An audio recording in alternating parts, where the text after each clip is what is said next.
जी sir, हमसे यहाँ पर सवाल में ये कहा गया है कि हमारे पास एक सॉलिड, हमारे पास कॉपर क्यूब है और एक हमारे पास स्फेयर है। दोनों का मास हमारे पास सेम है और दोनों का इमिसिविटी भी सेम है, और दोनों को हम मतलब कि हम लोगों ने आइडेंटिकल कंडीशंस में रखा है, मतलब कि सेम सराउंडिंग में रखा है।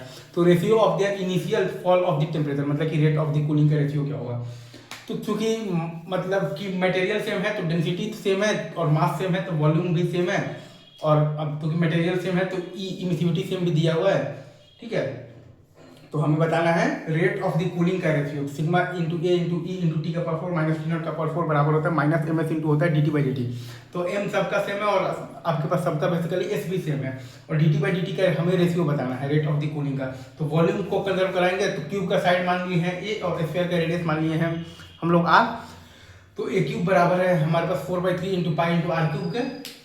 तो यहाँ से एक रिलेशन आ गया है कि ए बराबर है हमारे पास 4/3 इंटू पाई का पावर 1/3 इंटू आर, और दूसरा हम लोग जानते हैं कि sigma into A into E into आएगा आपके पास टी का पावर 4 माइनस टी नॉट का पावर 4 बराबर minus M S into D T by D T. तो हमें मतलब आंसर क्या होगा, क्योंकि सिग्मा तो सबके लिए सेम ही होता है ना भाई, स्टीफन कांस्टेंट 5.61 इंटू आता है आपके पास, आता है तो 10⁻⁸ वाट पर मीटर स्क्वायर केल्विन का पावर 4 जो भी है।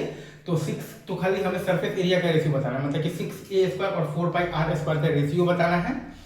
और ए बराबर आपके पास दिया हुआ है 4/3 इंटू पाई का पावर है आपके पास 1/3 इंटू आर, मतलब कि आपको बताना है 6 into R square into 4/3 into pi का पावर है आपके पास 2/3 और 4πr² का आपको रेशियो बताना है, जो कि आ जाएगा आपके पास π/6 का पावर 1/3। रेशियो ऑफ दी आपके पास D T by D T आएगा मतलब कि आपके पास π/6 का पावर 1/3, ये आएगा आपके पास basically sphere is to the copper जो क्यूब है उसका रेशियो है। ठीक है, चलिए आगे बढ़ते हैं सब लोगों।